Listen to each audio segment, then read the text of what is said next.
Question ఏంది అంటే instead of using 16 bits for network part of class B 20 bits has been used. The number of class B network ID కాదు networks and the host per network. Okay, ఇక్కడ జనరల్గా ఇప్పుడు ఒక class below network ID వచ్చేసి 16 ఉంటాయి.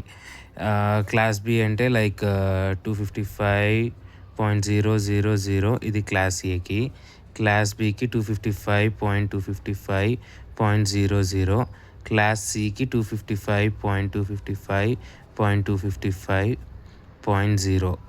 ఇది class సికి అనమాట, ఇది క్లాస్ బికి. ఈ క్లాస్ బిలో ఫస్ట్ 2 బిట్స్ వచ్చేసి ఈ 16 బిట్స్లో ఫస్ట్ 2 బిట్స్ వచ్చేసి రిజర్వ్డ్ క్లాస్ బిఏ. మళ్ళీ నెక్స్ట్ 14 బిట్స్ ఫిక్స్ ఉంటాయి. ఇవి రెండు స్టాటిక్ కాబట్టి ఇంటూ 1 అనుకో.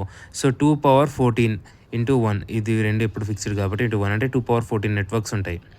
సో నెంబర్ ఆఫ్ నెట్వర్క్స్ వచ్చేసి 2^14 అండ్ నెంబర్ ఆఫ్ హోస్టెస్ వచ్చేసి 2^16. అందులో 2 రీసెర్చ్ పేపర్స్కి యూస్ చేస్తాం కాబట్టి ఆ 2 తీసేసి 2^16 హోస్ట్ నెట్వర్క్స్.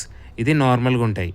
వీడేం అడుగుతున్నాడు క్వశ్చన్లో, ఇన్స్టెడ్ ఆఫ్ 16కి బదులు 20 బిట్స్ వాడితే, అంటే నెట్వర్క్ ఐడి 16కి బదులు 20 వాడితే అందులో కూడా ఫస్ట్ 2 ఫిక్స్డ్ అయిపోతాయి, మిగతా 18 నెట్వర్క్ ఐడీస్ ఉంటాయి కాబట్టి 2^18 నెట్వర్క్స్ ఉంటాయి. అండ్ ఇక్కడ మిగిలిపోయిన బిట్స్ ఎంత ఉంటాయి, 32 మొత్తం 32 కాబట్టి 32 - 18 that is equals to 32 - 18 - 20 32 - 20 bits అనుకోమన్నాడు కదా. మిగిలినవి చూస్తే 12.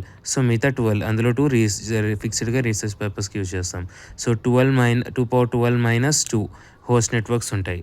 సో ఇది 2^18 - 2^18 నెట్వర్క్స్, 2^12 - 2 హోస్ట్ ఐడీస్. ఇది